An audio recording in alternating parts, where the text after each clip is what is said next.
Welcome to Managing Uncertainty, a podcast series from the experts at Bryghtpath discussing global risk, business continuity, and crisis management. Will you be ready to lead your organization through its critical moment?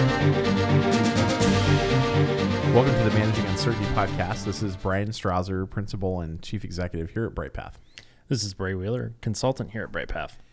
You know, I like to think that everybody belongs to a couple different tribes in their lives, and I don't mean like real tribes, but like the tribe of career or community that you've joined. And I've got, you know, the whole crisis management and business continuity communities and global security, and I'm Catholic, so that I've got my Catholic tribe and kind of thing. But I've Red Sox Nation, absolutely, and the Patriots and the Bruins, the Celtics. But you know, one of my tribes is I was never a firefighter, but I worked in law enforcement, so I kind of think of that as a tribe. And I'm an EMT, and I was an EMT in the past, and I am again now.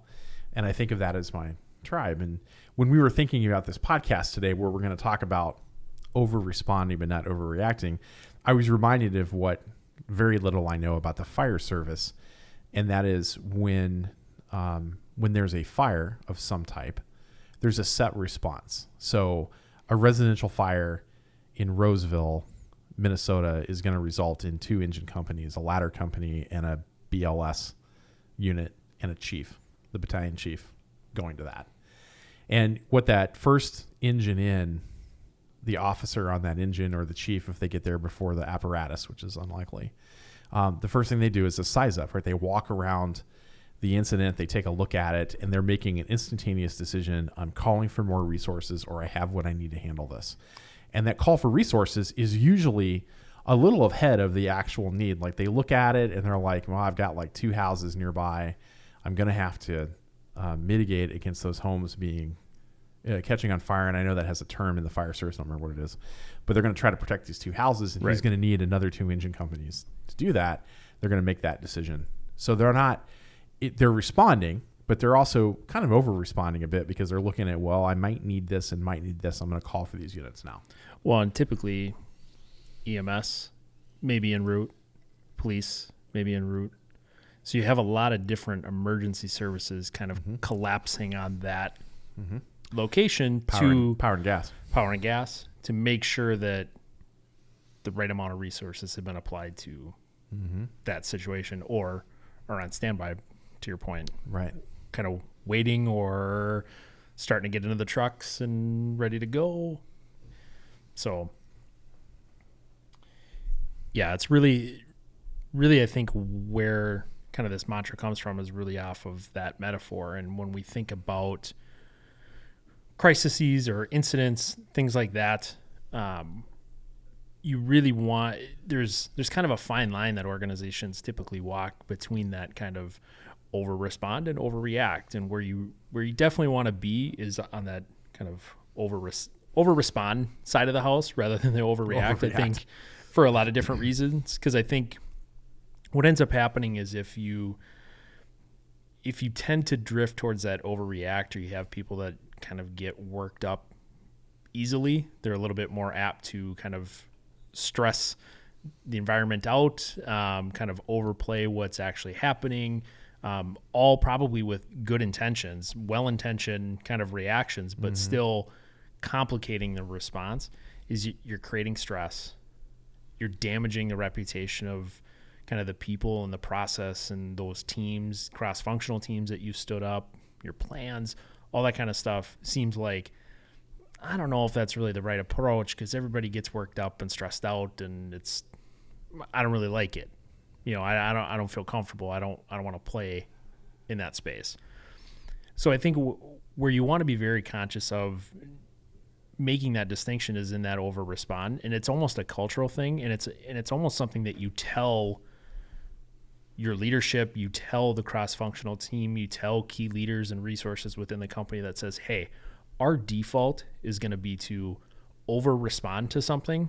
We're not going to overreact, but we're going to over respond, which means you might get pulled into conversations. You may get asked to do some things kind of at the outset, but we're going to assess this situation and determine, do we still need that amount of resources? Do we still need the full cross-functional teams? Do we only need 3 teams?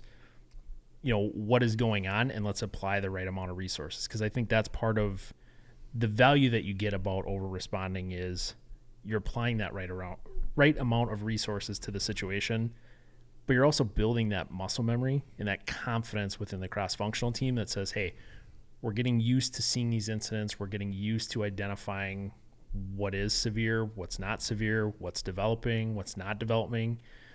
And especially for a young or kind of fresh cross-functional team, it's super important that there's as much exposure to some of that stuff as possible so that people get a feel for what's important and what's not.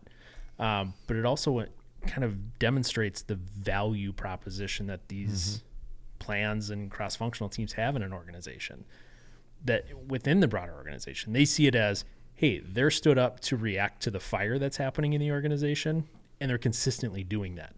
It's not, they picked this one, but not this one. And what are they really doing? I think this one's important. Why aren't they doing anything? That there is that, hey, we're going to surge a response each time, and we're going to assess it based on what we know at the outset. And as more people get in the room and say, hey, I also have this, I have this. Nope, I don't have any impact. I don't have any impact. I don't have any impact. You can really kind of surge a response to that, and you get a better picture of what's going on. Yeah, I think that the kind of impetus for the idea behind this episode was something Bryan and I had experienced a couple of months back, and that was, we had a client who has a crisis management process, a very well defined one, I think. Yeah, but they rarely use it. I think they've really kind of put themselves in a place where they don't want to activate that except in the worst case scenario. As opposed to what we were seeing, which was they had your best case scenario for a crisis in that you have a weather system coming in that you can see and predict and react to. And they were asking a lot of questions of a bunch of different people, like, what's this going to do? And are you looking at your plans? And we were just chatting casually with our client and said, well, why don't you just activate your crisis process? Or just use your crisis process, convene your crisis management team, and let's have an open conversation with you leading it, facilitating it, about this situation that you find yourself in with this severe weather system coming in. Actually, it was 2 severe weather systems coming into 2 different geographical locations that could potentially have really disrupted some operations just because of the weather. Winter weather in one case and hurricane typhoon-like weather in another case. So let's talk about that openly, and let's put you in the middle of that as the crisis leader. As we said in the previous episode, let's make yourself important and in the middle of this, and use your crisis process to have this conversation, because now you've activated it, so you're getting the benefit of that muscle memory of having worked through it. And 2, you're having this open, broad conversation amongst a group of middle to senior leaders about what's going on, and you're in the middle of it. I thought it was just great positioning for them. Right. So it's like, and out of this conversation about having this happen is Bray looks at me and goes, well, we want to over respond, not overreact. And thus we kind of find ourselves in this conversation on the podcast. Yeah. Cause even in that conversation, there was some apprehension of, wow, it doesn't really kind of him and Han, it doesn't really meet the kind of the criteria, or, that seems like it's too much. It's not too much. If you've communicated that out to this team, which, should be pretty close, or developing those close bonds as a kind of a cross-functional team in those relationships. If you say at the outset, hey, we're going to get together more often than not, and we're going to do it in a kind of organized manner, and we're going to appropriately react. If we have an active shooter, well, that's probably something that we're going to jump into relatively quickly. Stress is going to be relatively up. But if it's a weather system, why aren't we getting together and evaluating that kind of in the same way, but without the kind of natural stress that's happening, with that situation?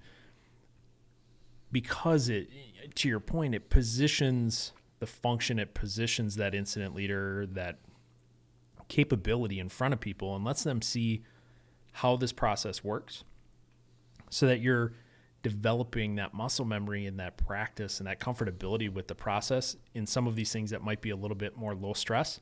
So when you do get into the higher stress situations, when you jump into that, hopefully not, But if you should happen to jump into an active shooter situation, you understand you're not fighting the process or the understanding of the process. You're able to kind of jump in and kind of understand what's going on and just start working the problem rather than trying to understand how you should go about working the problem. Mm-hmm. Yeah, I mean, I think it's a chance to use your process the way your process was intended to be used. Right. Right. I mean, you're using those things that you've outlined as a part of your plan, your framework, to bring that team together and evaluate the situation the way that your process was intended for that to work. And it can be one of those things too, where it can be kind of your standard way that you operate you're going to react to, say you have 4 levels of severity. You probably shouldn't be reacting to the lowest level. Say that's level 4. Level 1's the highest. You probably shouldn't be convening at a level 4. Probably shouldn't be convening at a level 3. But say for every level 2, we are going to convene and we're going to evaluate to see is this serious enough that we need to apply resources? Is there anybody in the room that can help? Or do we feel like it's trending still upward and it may reach that 1 and we need to prepare ourselves? You may also be in a situation where for a while, because you're new, say, you know what, for the first year, we're going to convene for every level 3 and up so that we can get comfortable, we can talk through, we can start to mature ourselves. And maybe halfway through the year, you say, you know what, every level 2. Or, you know, at a certain point, you're mature enough and say, hey, we don't need to convene all the time. We have enough institutional knowledge, enough practice, enough kind of relationship credibility with each other that we don't need to convene as much anymore. We can back that off just a little bit and say, we're going to send out some communications around a level 2. That's going to be the expectation, is everybody's going to get an awareness to level 2, and we're going to convene kind of when the incident leader thinks or that business leader thinks. So there's different degrees in which you can kind of over-respond, overreact, and some of that is a maturity thing, and some of it's kind of how culturally you should work. But at the very least, especially if you're a new kind of cross-functional team or you've had high turnover or something like that, over-responding is more beneficial than not enough response, because, again, we get back into the issues of, I don't know what's going on, I don't know who people are, what's happening, on top of, hey, I need to solve this problem. And that's where you probably tend to get more people going rogue or doing their own thing. But if you're over-responding, you're forcing people into that process and that framework that you've designed. The way you want things to be done. Right. Yes. I remember early in my career leading crisis management that I was faced with kind of a similar situation, and I wasn't thinking of it in this way. But there were a number of protests going on across the country because of some political issue. And this crisis, so to speak, was being handled primarily by communications because it was viewed as a reputational problem. But these protests were disruptive, and the comms team wasn't communicating the way that we did. There wasn't clear direction being given to teams. And I was in my boss's office complaining about this. Like, what do we do? And he just looks at me and goes, what do you mean, what do we do? You have a crisis management process you can activate and take. You're not really taking control, but you can at least coordinate this response across the company to a growing disruption and send communication out through your defined communication processes that is not happening today. So just activate it. And I'm like, why? Why would we do that? It's a protest. He goes, it's a disruption. Activate it. Right. So I went grumbling down the hall, and I'm like, wait a minute. If I do this, then we're going to have calls to coordinate what's going on. And everyone's going to speak openly, and we're going to get good cross-functional collaboration. We're going to be sending out communication to everyone about what's happening on a regular cadence, and stores are going to get direction. Why didn't I think of this? So by the time I got to my office, I was like, okay, let's activate. The wise mind had kicked in. The wise mind had kicked in. But like, this is the example of that was entirely it was not an overreaction, but it was definitely an over response in that this was a minor disruption to the organization, but it cleaned up our response in 24 hours. Like all of a sudden, everyone knew what was going on. Right. The action communication to the field organization was clear, and all of the stakeholders and partners that needed to know had clear communication of what was happening. And that's another. I mean, that's a great example of the benefits of that over response.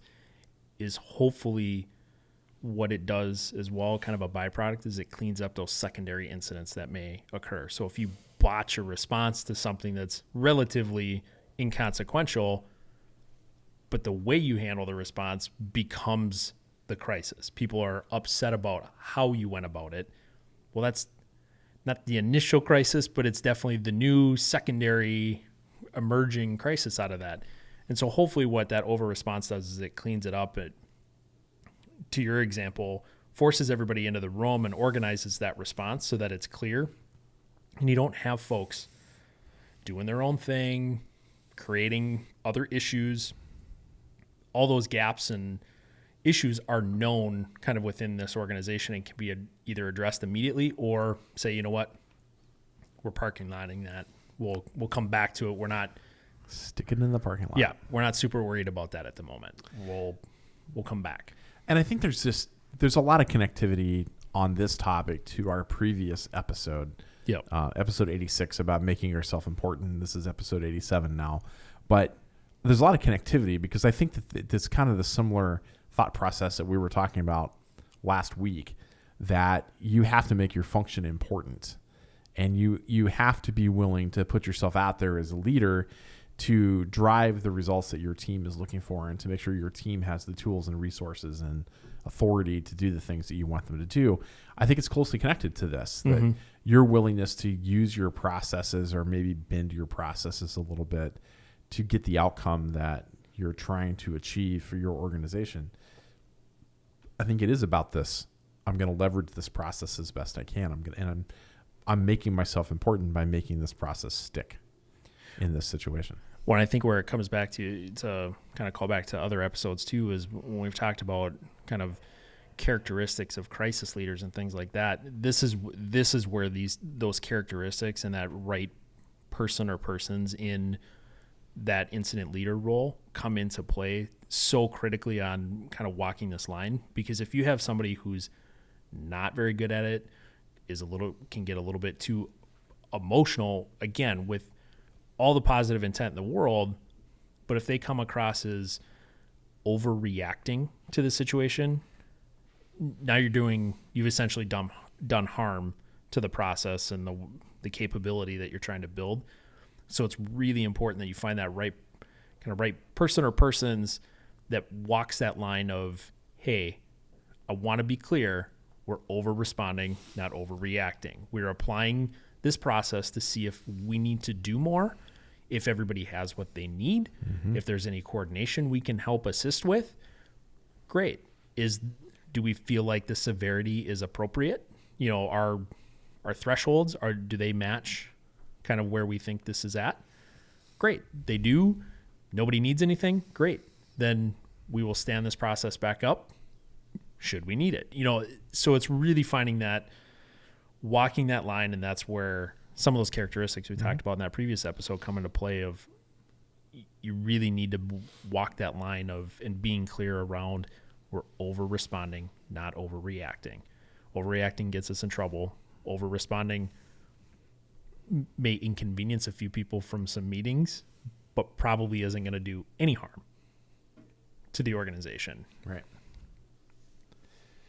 So I think we've covered the topic here pretty well. Again, if you haven't listened to our previous episode about making yourself important, there's a lot of correlation between the two. Yep. Definitely worth your time to hear episode 85.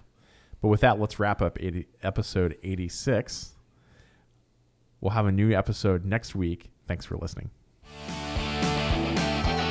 Thanks for listening to this episode of Managing Uncertainty, produced by the experts at Bryghtpath. To receive notifications of new episodes, join our newsletter at bryghtpath.com or subscribe through your favorite podcast player, such as iTunes or Google Play. Learn more about the services and trusted advice from Bryghtpath by visiting bryghtpath.com. That's BRYGHTPATH.com.